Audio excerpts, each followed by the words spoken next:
एकादशी का महात्म्य हम लोग हर बार सुनते हैं, और एकादशी का जो व्रत करते हैं उनके लिए कुछ बहुत सारे नियम हैं।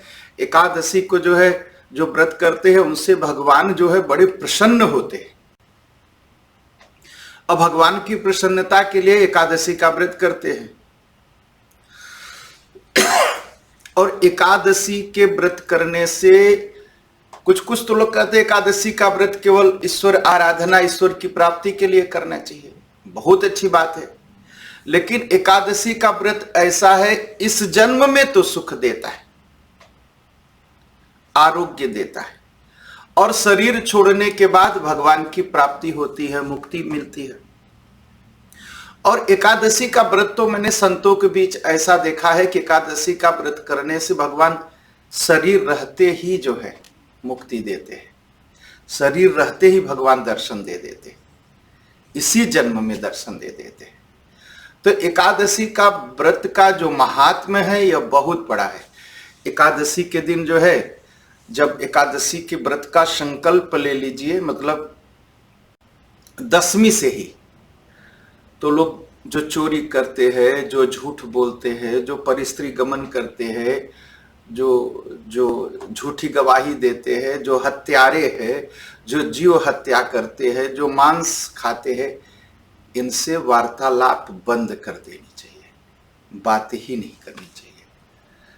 और जिस रसोई में, जिस घर में मांस इत्यादि बनता है, वहां न तो जाना चाहिए न तो रहना चाहिए, एकांतवास करना चाहिए। और एकादशी का व्रत का ये नियम है कि जगना चाहिए, और जाग करके ऐसे नहीं कुछ उल्टा सीधा करते रहे, भगवान का कीर्तन करते रहना चाहिए। निरंतर जो है विष्णु सहस्त्र नाम का पाठ, ओम नमो भगवते वासुदेवाय, इसका जाप, या हरे राम राम राम हरे हरे, हरे कृष्ण कृष्ण कृष्ण हरे हरे, इस मंत्र का जाप निरंतर करते रहना चाहिए। और एकादशी के व्रत के दिन इन सब करने का बहुत बड़ा ही फल होता है, बहुत बड़ा फल होता है। तो सूर्योदय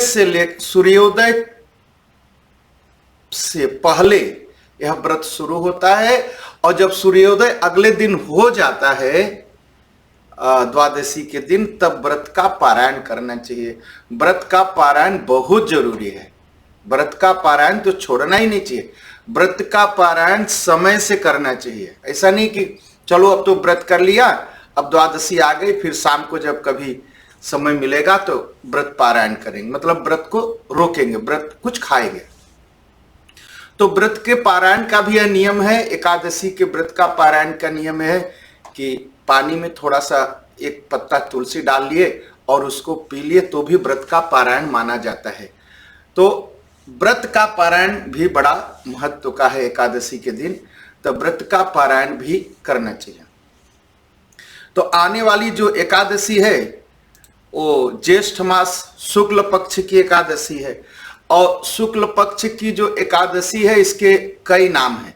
एक तो निर्जला एकादशी कहते हैं, दूसरा है कि इसको भीमसेनी एकादशी कहते हैं, तीसरा है कि इसको पांडव एकादशी कहते हैं।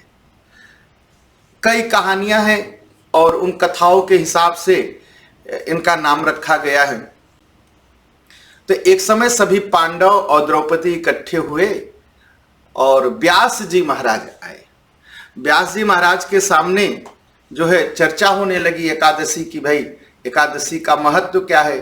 तो व्यास जी महाराज ने कहा, देखो एकादशी का व्रत करने वाला कभी नरक में नहीं पड़ता है, जिसको नरक से बचना हो वो एकादशी का व्रत अवश्य करे, और एकादशी का व्रत करने से सारे पाप समाप्त हो जाते हैं, और जहां आपके पाप समाप्त हुए तो रोग दुख कष्ट गरीबी दरिद्रता सब समाप्त हो जाती है। तो पाप का समाप्त होना बहुत जरूरी है, और एकादशी बहुत ही अच्छा उपाय है, और व्रत करने से शरीर भी स्वस्थ रहता है। तो ऐसा जो है महाराज वेद व्यास जी महाराज ने कहा, और 4 पांडव और द्रौपदी ये तो व्रत करते थे कुंती के साथ, लेकिन भीमसेन कभी व्रत नहीं कर पाते थे। तो भीमसेन के मन में बड़ा दुख रहता था कि मुझे इतनी भूख लगती है, बिना खाए रहा नहीं जाता, मैं कैसे व्रत करूं। तो भीमसेन जो है पितामह से बोले कि प्रभु मेरी बात सुनिए, युधिष्ठिर, अर्जुन, नकुल, सहदेव, कुंती तथा द्रौपदी एकादशी व्रत करते हैं, कभी भोजन नहीं करते हैं। वो हमसे भी कहते हैं कि आप भी व्रत किया करो, तुम भी व्रत किया करो। लेकिन क्या करूं तात, मुझे भूख सहन नहीं होती, मैं कुछ खाने के मन करता है, मैं बिना खाए कुछ रह नहीं सकता।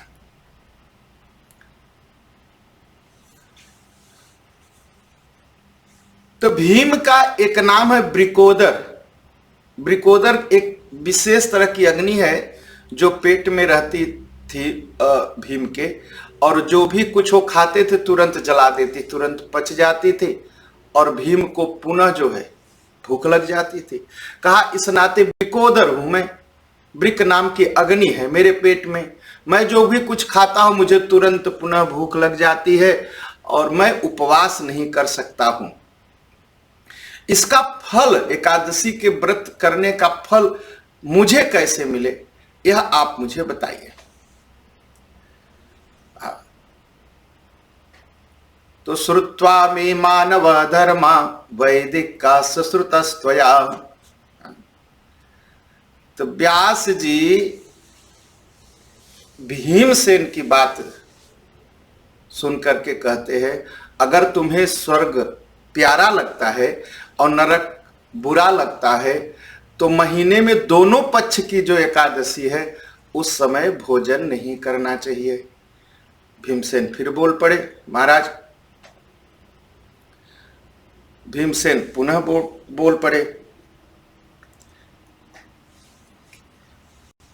कि पितामह मैं आपसे कहता हूं कि मुझे एक बार भी बिना भोजन किए नहीं रहा जा सकता। और भीमसेन 3 बार भोजन करते थे, और एक बार का भोजन उनका लगभग 70 मन, मतलब 280 किलो का भोजन होता था उनका, इतना भोजन करते थे।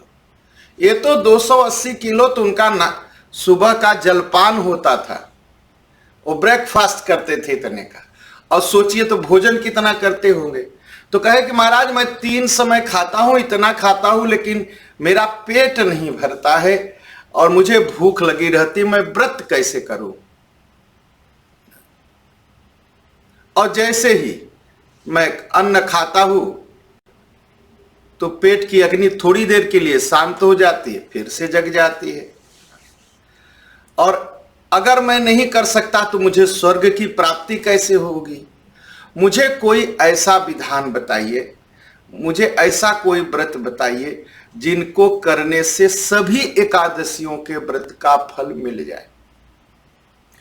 तो देखिए, यह जो आने वाली निर्जला एकादशी है, अगर आप बरस भर व्रत नहीं कर सकते हैं, ये मात्र निर्जला एकादशी व्रत कर लीजिए, इससे आपका भला हो जाएगा, सब एकादशियों का फल मिल जाएगा। तो पितामह बोल पड़े व्यास जी, कहा तुमने मुझसे अनेक प्रकार के धर्म सुने, वेद सुने, मगर कलयुग में उनका करना बहुत कठिन है, बहुत कठिन है। कहा दोनों पक्ष की एकादशी में जो भोजन नहीं खाता वह स्वर्ग जाता है। व्यास जी के वचन सुनकर के थोड़ा भीम जी डर गए। व्यास जी ने पुनः कहा बहुत फल देने वाले व्रत के विषय में। फिर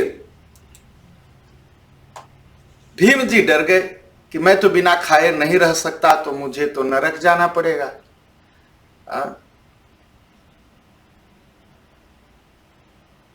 उन्होंने फिर प्रार्थना की कि व्यास जी आप मुझे जो है कोई ऐसा व्रत बताइए। तो व्यास जी ने कहा कि देखो मैं तुम्हें कैसा व्रत बताता हूं जिसको जिस व्रत को करने से सभी एकादशियों का फल मिल जाएगा। कहा ज्येष्ठ मास के शुक्ल पक्ष में जो निर्जला एकादशी आती है, उस निर्जला एकादशी को निर्जल रह करके मतलब पानी न पिए। कब से पानी नहीं पीना चाहिए? जब सूर्योदय होता है उससे पहले रात को 3-4 बजे तक आप जल ग्रहण कर सकते हैं। जैसे सूर्योदय हो गया अगर आप जल पीते हैं तो व्रत टूट जाएगा। तो सूर्योदय के 1-2 घंटे पहले जल पी लीजिए और अगले दिन मतलब द्वादशी के दिन जब सूर्योदय हो जाए तब जाकर के व्रत का पारायण करिए। कहा जल इस दिन जल नहीं पीना चाहिए, अन्न नहीं खाना चाहिए, नहीं तो व्रत टूट जाएगा। ज्येष्ठ शुक्ल पक्ष एकादशी के दिन कहा प्रातः काल स्नान करे। और जितनी एकादशियां हैं बरस भर की, उसमें यह एकादशी सबसे ज्यादा पुण्यदायी है। स्नान करने के बाद ब्राह्मण को भोजन कराए,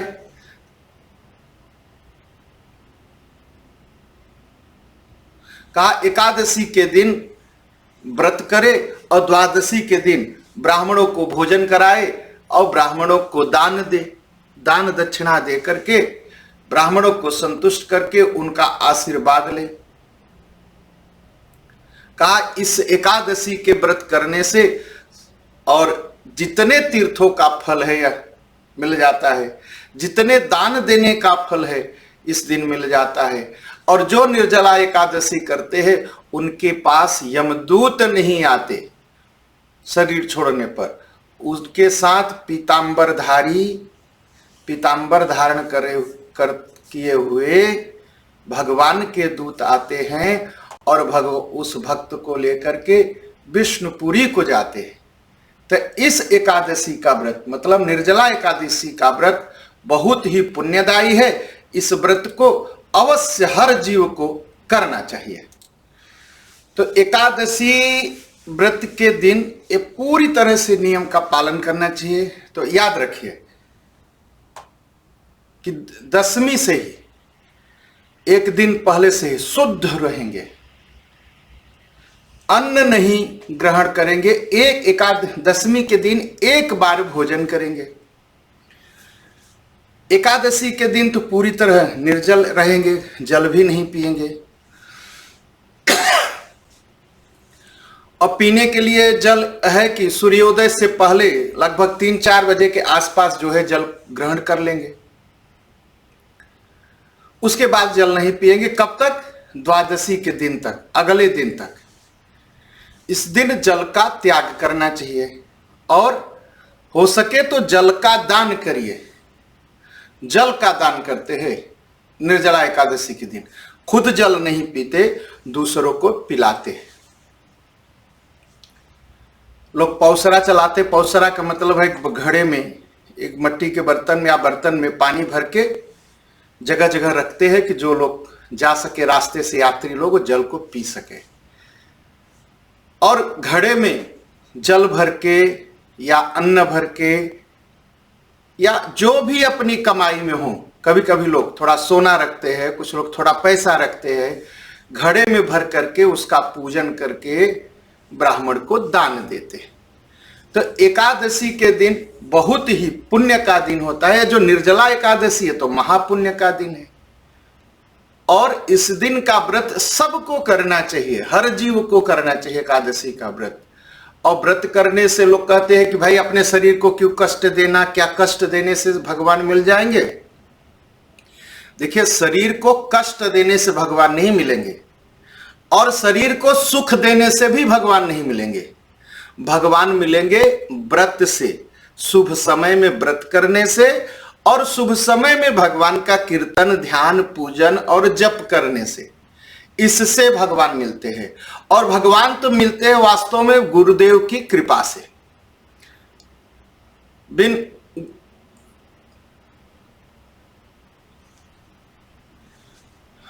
बिना गुरुदेव की कृपा के कोई सोचे कि भगवान का दर्शन कर लेंगे तो नहीं हो सकता, हो ही नहीं सकता, कभी हुआ नहीं, कभी होगा भी नहीं। तो यह जो निर्जला एकादशी है, इस व्रत को करिए।